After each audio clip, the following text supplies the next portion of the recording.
The beach, motorcycles, leather jackets, and sunglasses, and of course, vampires. These are just a few of the pieces that make up the late 80s majesty of The Lost Boys. With an all-star cast, this teen horror thriller secured a permanent space in the Hall of Cult Classics. If it's been a long time since you've seen it, here are some things about The Lost Boys you only notice as an adult. Warning, spoilers ahead. Peter Pan. It's pretty obvious to adults that The Lost Boys is based on Peter Pan. For one, the title itself refers to characters from the original play and subsequent adaptations. If you're a kid, though, you might not notice the connection because the director, Joel Schumacher, made changes to the screenplay to give it a more seductive tone. He told The Telegraph that he made the vampires older and more attractive in an effort to avoid making a, quote, The Goonies Go vampire film. So while the Lost Boys of the film may be closer to men, they'll still never grow up or grow old. Good cover.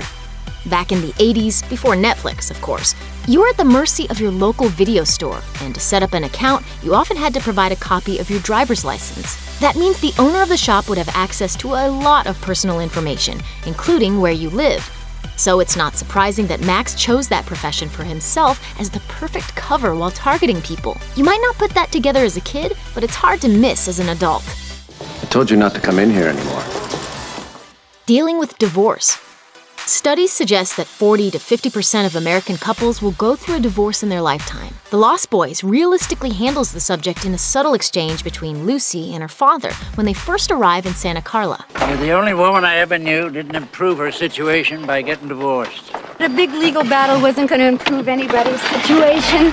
Lucy clearly isn't getting much support in the form of alimony, but she walked away just to have a clean break. It's addressed again when Max assures Sam that he's not trying to replace his father during the dinner scene. It's all handled in a very real, adult way. Stalker tendencies. Michael may not be the villain in the film, but he certainly has a creepy streak. This is most evident in his pursuit of Star, who catches his attention while dancing during the iconic I Still Believe scene.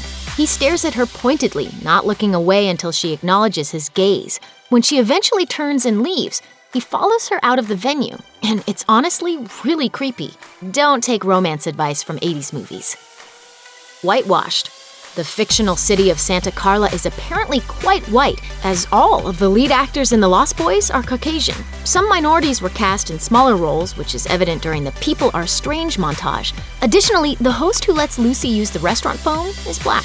But Santa Cruz, the city Santa Carla was based on, shows a little more diversity in the demographic data from the 1980s and 1990s than that, making a case for at least 20% of the population to be people of color. It's not surprising that this didn't happen, though, as Hollywood clearly has had a pretty severe diversity problem for a long time. In addition to a lack of racial equality, there's not a lot of gender diversity in the film either.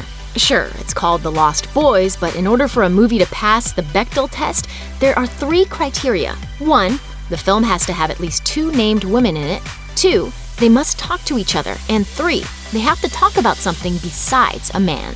Unfortunately, The Lost Boys majorly fails. The 2 female lead actors, Lucy and Star, never have a conversation with each other, and since they never speak, the 3rd rule doesn't even apply. Some folks have argued that Lucy asks Star who she is at the end, but that's not what was said. She actually says, Who's this? Which is even worse. She asked the entire room instead of asking Star herself. Gang initiation. David and the other vampires put Michael through a hazing so intense that it could qualify as a gang initiation. When the vampires descend on a group of surf Nazis and go on a bloody spree, Michael is expected to participate. Doing so would make him a full vampire, as well as an official member of their tribe. But Michael holds back, never fully joining the gang. Feeding time! Come and get it, boys! Thanks for watching. Click the list icon to subscribe to our YouTube channel. Plus, check out all this other cool stuff we know you'll love too.